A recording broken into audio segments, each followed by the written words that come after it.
Как вы знаете, у нас в Кыргызстане 2850 мечетей, из них более 1100 где-то читают джума намаз, да, и в среднем там где-то от 200 до 20-30 тысяч в каждый джума намаз ходят люди. Ушул азыр мына мечитте отурабыз, ушул мечитте өткөрүлгөн ар бир жумада бир чоң сабактар өткөрүлөт. Бир жылында биз айтабыз 54 жума болсо, бир жылда 54 жуманын ар бир жумасына өзүнчө сабак койгонбуз, муфтияттан бекитилген. Ошол бекитилген темалардын ичинде басымдуу бөлүгү үй бүлүү маселесине байланыштуу.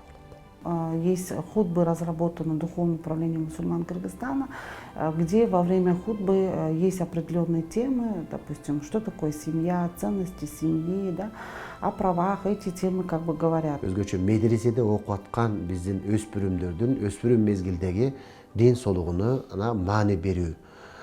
Ошол жерде атайын Кыргызстан мусулмандар диний башкармасы тарабынан бекитип берилген негизги программадан тышкары кошумча сабак катары, кошумча лекциялык сабак катары атайын ушул усулду колдонмо иштелип чыгылып, медреселерге киргизилип жатат да.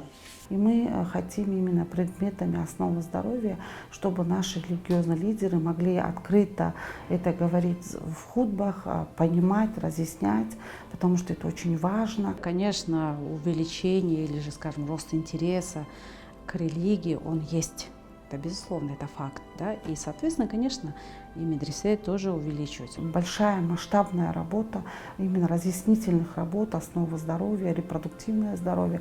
Бул жерде биз мугалимдерибизге эмнелерди көрсөттүк. Ар бир жаш өспүрүмдүн рационунда өсүүчү организм үчүн эмнелер камтылыш керек, бул маалыматтар берилди. Во всех медресе, когда внедряем, очень стали активно.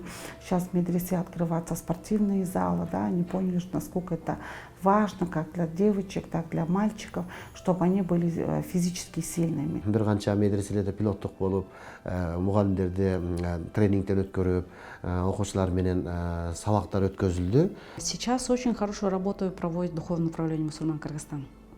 На их сайте, да, они открыли там новые такие как темы и загружают прям вот выступления, где можно получать информацию. И, конечно, очень тоже упор делаем на их репродуктивное здоровье, потому что если наш будущий лидер сам понимает, что это такое, то он может во время хутбы, когда он читает никах, очень много же приходит религиозному лидеру советами, да, и он может дать правильный совет, чтобы наше население хотя бы полгода обращалось к медицинскому персоналу, проводили какие-то обследования. Особенно это касается своего репродуктивного здоровья, это очень важно. И в медресе, вот мы внедрили этот предмет основы здоровья, это все рассказывается, это личная гигиена, которая очень важна. Сейчас мы хотим больше практиковать такие Куран-курсы, чтобы молодые люди и девушки могли учиться и параллельно получать для себя религиозные знания. И мы думаем, когда молодые люди со скамьи медресе будут понимать, насколько это важно, они и в своей жизни будут это делать, и, наверное, будут очень хорошие посылы, месседжи во время хутбы в мечетях говорить. Когда встречаются большими джаматами, тоже могут об этом открыто рассказывать, потому что они компетентны будут в этом вопросе. Дело в том, что на сегодняшний день пока мы можем сказать, что медресе, он как полученный документ еще не признается, да, он не котируется. И в этой связи тоже проделываются определенные там внедрены навыки профессиональные, но это еще, как вам сказать, не решение, наверное, полной проблемы. Алып барып жаткан иштерге ийгилик берсин.